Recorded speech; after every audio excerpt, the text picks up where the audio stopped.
Welcome to a new Harry's Garage, and this one I thought it's about high time I featured probably the smallest car in the garage, my little Fiat 500. It dates from 1971, so it's the iconic classic tiddly little Fiat that we all love and the whole of Italy loves, and you still see on the streets today. In the UK we had the Mini, which sort of revolutionised the small car movement. In Italy this actually came out earlier. This is first one appeared, this design, in 1957, and it had a rollback roof and suicide doors, and just Italy took it to their heart. And it went on to be probably one of Fiat's most successful models. I think different figures I'm seeing, it's between 3.5 and 4 million examples of this car came out between it when it was first launched in 1957 and then it finally ended production in 1975. So why was it so popular? Well, let's go and have a closer look. Now, you're probably wondering why I've parked the Fiat 500 next to my Lamborghini Espada. Both these cars actually hit the road, these two examples, exactly the same time, September 1971. If you wanted an Italian car and you wanted to transport 4 people, these are the two bookends. Basically the cheapest way of doing it and the most expensive way. I reckon, looking at old price lists, you would buy 18 or 20 Fiat 500s for the money you would pay for the Espada. And one is very, very good in the tiny towns of in Italy, and one's very good on the Autostrada and pretty useless in the tiny streets of a little town, historic town in Italy. But just look at the width and the size of the Espada and how tiny that little Fiat is. Now, looking at my car in more detail, the first thing you need to know is this is the Fiat 500L version. There's D was first and it had the suicide doors. In 65 that's swapped to an F. That went right through to the end, but in about 68 you could buy the L version, which is the Lusso, the posh version, and you got basically extra chrome bits and a slightly different interior that we'll look at in a moment. But on the outside you can tell and Lusso from those little chrome overriders on the bumpers. I call them handles, which I'll show you why in a moment, and you also get extra chrome around the rear windscreen and also on the front, and also these chrome on the rain gutters, which unfortunately are held on by a little tiny screw there, which is absolutely guaranteed to make your car rust where that hole is drilled, because the one thing these little cars do exceptionally well is rust. Basically they succumb to rust like no other car I know, because this car was built to a budget. It was the cheapest car and always has been. It was, in the UK they were around 20-25% cheaper than a Mini, for example. In Italy at the time when this was launched in 57, the idea was everybody was running around on Vespas, so it wasn't competing with a Mini. You sort of didn't, the Italians didn't really know about Mini or Volkswagen Beetles or something. Their mobility at that time were Vespas, and a little air-cooled Vespa, but it's a bit not so good taking the Babinos on there, the family around. So this car was to tempt people away from running around on their Vespas into a four-wheeled vehicle.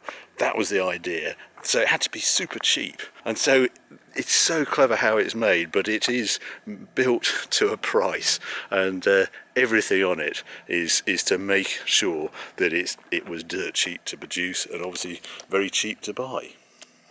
Okay, now one of the main ways they made this car so cheap was because they developed a new engine for it. Now, normally, I'm just going to show you the engine here. Normally there's a handle there, you just open the handle. Mine has a key on it because they were one of the easiest cars to steal, little Fiat 500, if you knew what you're doing. I'm just going to take this strap off, there we are, so then you can see more of the engine in all its glory. Well, there isn't much to see really, but it's an air-cooled engine, rear mounted. The dynamo's down here, there's a fan there, that blows all the cooling air across the engine here, blast down there. You can tell it's the 2 cylinders, the exhaust there, one at the back, the little distributor, cute little distributor, the 2 leads going to the spark plugs here, and a carburettor, because we're in that age of car when they had carburettors.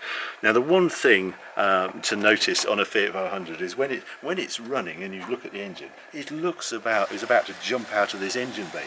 To stop the sort of vibration of the engine coming in, they just fitted a great big spring and lots of rubber, and that is perfectly normal if you see a Fiat 500 on tick over and the engine's leaping about. Utterly normal. Crazy cheap to produce, and also crucially extremely light, because there's no radiators, there's no water, no nothing. So simple, this engine, and one of the key sort of characters of what makes a Fiat 500 so adorable. Right, I'm just going to show you up the front. the bonnet. This is supposedly a boot in here, although there's some other few things in here as well. If I open this up, it's tiny, it's dominated by this enormous fuel tank, which holds just about 4 gallons, or about I think it's 18 litres, something like that. This is the boot on a Fiat 500 in theory. It used to tickle me. I can remember in car magazines they used to describe it as the capacity of 1 cubic foot. You also get some tools in here, the jack and things like that. Spare wheel. There is a battery hiding under there. If I took this cover off, no, there it is. It's a favourite area of rot all in here, so it's always worth checking. The little fuse box, little thing for the brakes and the windscreen washers, all packed in there, all super neat. So basically, if you want to carry things in your little Fiat 500, you put them inside rather than this little boot here. Or this particular car came with a rack on the back engine lid, which is quite cute. You sort of see initially, you can bung a suitcase on that as well. That's your carry capacity. It's not great on one of these things. I'm a big fan of how this particular, the 500L, looks. This sort of very clean look. The early ones had a different sort of grille where it says Fiat. This is, I think, much more simple. And the Lusso has that lovely bar across. I tried to retain the number plate, the chrome surrounds. That's how the car was delivered when this car started its life in Palermo in Sicily. In fact, it spent all its life there. There in Italy, they always have these sort of chrome surrounds around the number plate. I think they just look terrific. The tyres, tiny. 125 section, 12-inch wheels.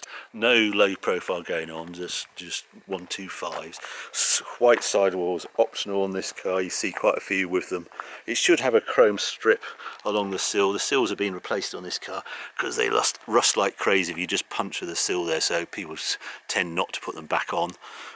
Crazy angles, that sort of positive camber at the rear as well, square lights, and the tiniest of little exhaust. God knows, even on this car I have no idea how all the gas escapes from that little pea shooter that's squashed, but that's perfectly standard. That's how they are.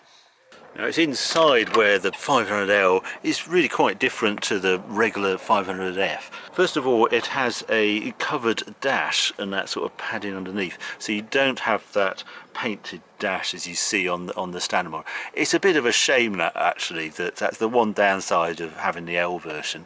But on the plus side, you get a proper speedo and a fuel gauge, because on the regular F you just get a reserve light. When that pops on, you know you're on, you're nearly empty and you've no idea. At least for this one I get a fuel gauge.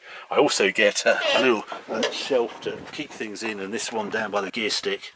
That is standard on the L, as is carpet and reclining seats, and this different, all very upmarket trim with the stripes on the door. It's all vinyl, of course.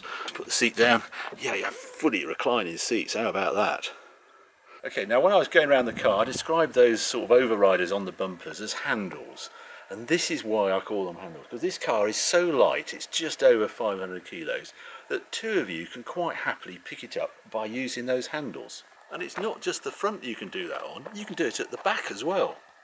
I should add, actually, if you do a lift test like that on a car and you're looking to buy one, it's a great way of finding out if there's any rust on the car, because obviously if you do lift it and it's a rusty car, well, the bumper just comes away in your hands. Fortunately, this one's pretty solid, so it's no problem at all. Having done all that, let's take it out on the road and I'll show you what it's like there.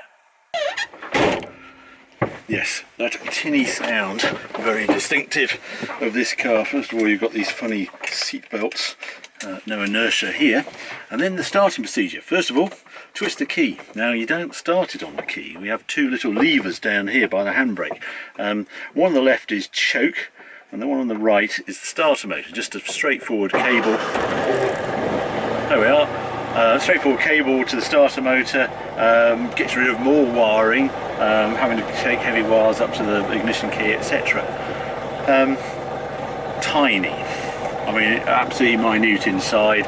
But then think of Italy and those historic towns, the little Castellancellos, the little towns on top of hilltops, things like that. Tiny streets, and you're trying to come up from a Vespa that fits around all these little streets. That's why this car is so small as well. Also, quarter lights, my favourite things in the whole wide world. Just give a lovely sort of bit of air. Sunroof is open, it's the only way to drive this car. And off we go. Now, gearbox, 4-speed gearbox. First gear has no synchromesh on it, so you hear a gearbox whine on it as well. And it's so low geared. There we go.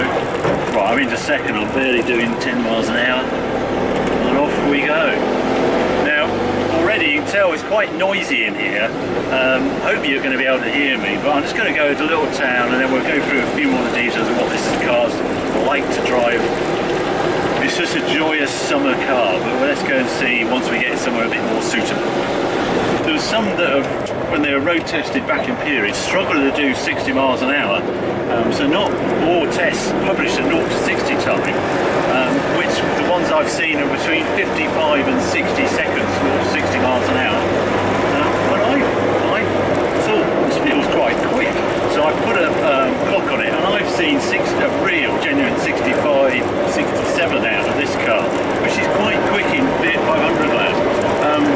Apparently it's only done around 35,000 kilometres from new, according to this, I'm sure, very trustworthy dealer in Sicily that I bought it from. I don't know if that's true, but it does seem particularly healthy. It's definitely standard engine, because one of the tweaks you can do is fit a Fiat 126 engine in them, go up to 650cc, there's a whole load of add-on parts and things. Yeah, right.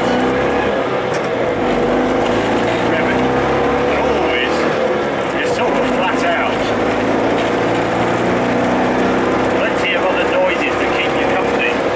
Though I say it does 65 miles an hour, you don't stay there very long. It's happy lorrying along around 50-55 miles an hour, which is sort of, it's lorry speed, isn't it? So if you think, if you're used to driving a 44-tonner and how much progress you make in a day, that's how much progress you're making in one of these little things.